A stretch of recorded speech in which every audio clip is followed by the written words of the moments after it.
Namoonni himataman namoota 13 maqaan jaraa yoo barbaachisaa ta'e inni tokkoffaan Kaasaayii Qananiisaa Gultii jedhama. Inni lammaffaan Taakkalaa Darroo Birruu jedhama. Sadaffaan Abdiisaa Guddataa Baay'isaa. Afuraffaan Habtaamuu Alamaayyoo Guutaa. Shanaffaan Araarsaa Nugusee Guddataa. Walumaa gala nama meeqa jettan? Namoota 13. Tole hundi isaanii dhiiraa? Hundi isaanii dhiiraa. Tole galmee eenyu jalatti himataman? Galmee Kaasaayii Qananiisaa fa'aa jedhamu jalatti. Tole himannaan isaanii maaliiti? Himannaa akkamiiti? Maaliin shakkaman? Himannaan jara akka galmeen qorannaadhaan adda bahetti yakkoota daddabalamaa raawwatamaa turedha. Bara 2015 irraa eegalee hanga 2018tti yakkoonni daddabalamaan kunniin immoo tokko yakkoota wanbadummaa cimaa namoota adda addaa miidhaa qaamaa irraan gahuudhaan akkasumas itti taasisuudhaan qabeenya isaanii irraa fudhachuudhaan gareedhaan gurmaa'anii viidiyoo waraabuudhaan inni wanbadummaa cimaan jira, miidhaan qaamaa cimaa jira, miidhaan qaamaa salphaallee jira. Yakki inni biraan immoo qabiyyee lafa nama dhuunfaa humnaan seera ala qabachuun jira.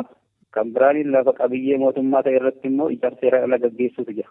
Yakkoota kanaan kan isaanii shakkamanii galmeen qulqullaa'ee abbaan alangaa himannaa irratti taasisuudhaan mana murtii olaanaa godina Wallaggatti dhiyeesse. Amma dhimmi isaanii mormii sadarkaa duraa irratti falmiin gaggeeffame. Inni bira darbamee kufaa taasifamee falmiidhaan adda haa ba'u jedhamee ragaa abbaa alangaa dhaga'uudhaa fi hagayya 18/2018 beellamamee jira jechuudha. Isaan badiitti shakkaman sana fudhatan immoo waakkatan? Guutummaatti waakkataniiru. Waakkachuun falmaniiru. Hundi isaanii abukaatoodhaan falmachaa jiru. Abukaatoo dhuunfaa fi abukaatoon kan mootummaallee kan dhaabbatee jira. Guutummaatti hundi isaanii waakkataniiru. Tole amma badiin isaanitti shakkaman kun duratti naa tarreessitanii lubbuu nama meeqa badee qabeenyi manca'ee yookiin immoo saamame jedhamee meeqatti tilmaamama? Tarii wanti adda ba'ee jiraa? Wanbadummaa sanaan lubbuun namaa badee hin jiru. Miidhaatu namarraan ga'e malee miidhaa qaamaa fi qabeenya. Wannicha tilmaama qabeenya miidhamtoota walitti dha'uudhaan isinitti himuu nan danda'a. Yeroo na yaalaa fudhataayyuu malee. Tole rakkoon qabu. Nama 15 miidhamaan dhuunfaa. Miidhamaa dhuunfaa jedhamee kan adda ba'ee ilaalamuu danda'u. Namoonni himataman kun kan itti shakkaman jechuudha. Kan ittiin shakkamanii miidhaan irra ga'e jedhamee namoota dhuunfaa kaan wanbadummaa kaan miidhaa qaamaa cimaa fi miidhaa qaama salphaa fi lafa namaa immoo qabiyyee namaa seera ala qabachuu dabalatee akka miidhamaa dhuunfaatti warreen lakkaawamanii namoota 15. Tole isin biraa wanti biraa odeeffachuu barbaadu amma yeroo adda addaatti 120 fa'aa garee 120 fa'aa jedhanii isaan waamu. Maadha wanni kun tarii wanti adda baafattan jiraa? Wanni kun amma galmeen ragaa keessa jiruu fi miidhamtoota irraa akka ragaadhaan qulqulleessanetti gareen kun garee gurmaa'ee lakkoofsi hangi isaa hin beekamu. Hangi isaanii hamma kana baay'inni isaanii hamma kana lakkoofsaan hamma kana jedhamanii hin beekamani. Garuu hawaasni akkamitti beeka? Garee 120 jedhee beeka. Gareen kun gareedhaan socho'a. Amma namoota 19 kan amma himatamanii 19 ammaa siinii caqase keessaa himatamaa 7ffaan Biraanuu yookaan Bilisummaa Wandimmaa Abaataa kan jedhamu bakka hin jirretti kan himatame. Gaazexaatti labsame waamichi taasifamee fi amma bakka hin jirretti dhimmi isaa ilaalamaa jira. Namni 12 garuu to'annaa jala jiru ammallee. Gareen kun waliin kan socho'u. Gocha isaan raawwatanii kan ijaarsa seera alaa kophaasa kan raawwatu kan himatamaa tokko kan kaaseen kun raawwatu akkuma jiru ta'ee garuu immoo gareen kun wal faana socho'a. Inni tokko miidhaa namarraan ga'a, inni tokko kaameraa waraabaa, inni tokko lafatti kuffisaa, inni tokko miidhaa akkanatti gochicha kan raawwatanii gareedhaan hundumtuu gahee isaa keessatti ba'a jechuudha.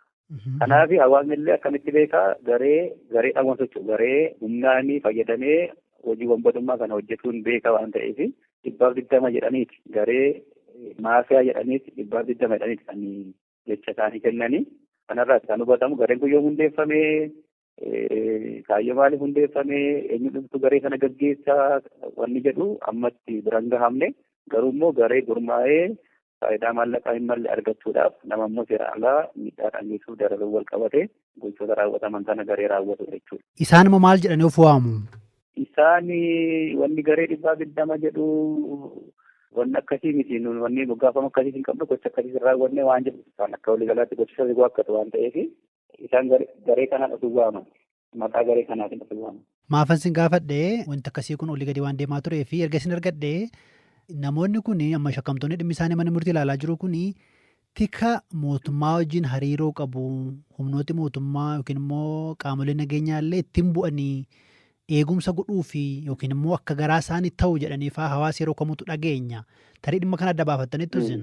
Wannichi qaama mootummaa faana hidhannoo qabaachuusaa ammatti ragaan qabatamaadhaan agarsiisuu mul'anne garuu tilmaamni hawaasaa wanni jedhu gochi raawwatamu magaalaa Amboo keessatti ganda adda addaa keessatti ganda Yaa'ii Gadaatii, ganda Awwaara Qoraatii, ganda Shanqallees Faarisii, ganda Horaayeetu magaaluma keessatti raawwatama gochi kun raawwatamu. Gochi kun raawwatamu baay'een isaa ammoo amma himannaa 26 kan himannee jara kana mana murtiitti dhiyeessine himannaa daddabalamaa kanan.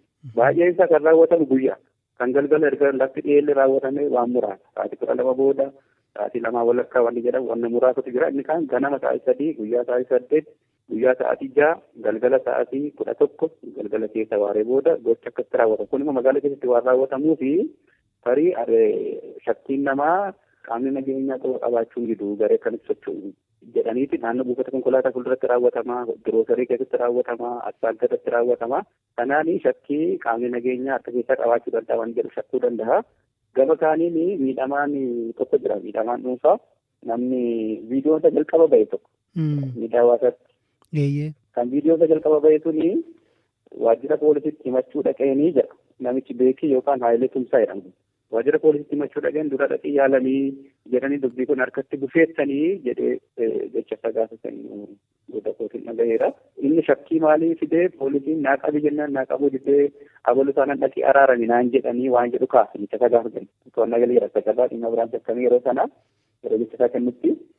Tarii agarsiisuun suni dhuguma iyyuu qaamni nageenyaa kun osoo beeku callisee laataa waan jedhu yookaan immoo shakkii amma sooshaal miidiyaa irra deemu kanaaf sababa ta'uu danda'a.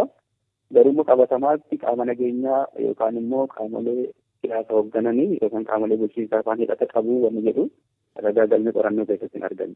Amma namni garee maafiyaa 220 jedhee waama. Maqaa sirrii maalii waamuu dandeenya yommuu sirrii miti ta'e? Nuni garee wanbadoota 220 ragaan keenyallee sana waan nu mirkaneessu himannaa keenyallee yoo tarii sooshaal miidiyaatti kan ba'e guutuu ta'uu dhiisuu danda'a. Nunillee garee akkanatti beekamu. Garee akkanatti beekamu eenyutu akkatti beeka warreen miidhaman akkanatti beeka warreen jecha isaanii kennan akkanatti beeka namoota 57 hanga 60 ta'an miidhamtoota dabalatee ragaa guurreessa akkanatti beeka eenyu warreen nama galmee keessaa qabu garee 220 garee maafiyaa garee mataa jedhaniiti kanatti kan beekan jechuudha isaan jarri garuu garee 220 jedhamanii isin waaman isaan. Shawaadhuma lixaa keessaayyuu Amboodhuma keessa badiisaa raawwatanii shakkaman malee magaalaan achi yookiin immoo aanaan achi wanni isaan itti shakkaman hin jiru jechuudha ammatti. Ammatti kanaan ala wanni jiru hin jiru gochoota yakkaa duratti ni caqqate wanbadummaa miidhaa qaama cimaa miidhaa qaama salphaa fi ijaarseedhaan ala gaggeessuu wal qabate gocha magaalaa Amboo keessatti raawwatameen ala wanni biraa itti shakkamee galmee qorannollee mirkaneesse sadarkaa murtii abbaa alangaa ga'e yookaan wanni biraa hin jiru jechuudha ammatti. Guddaa galatuma boodoo gaagamee faana buunee jala jalaan isin biraa odeeffannaa. Ayyaa rakkoon hin jiru ulfaata fayyaa ta'a.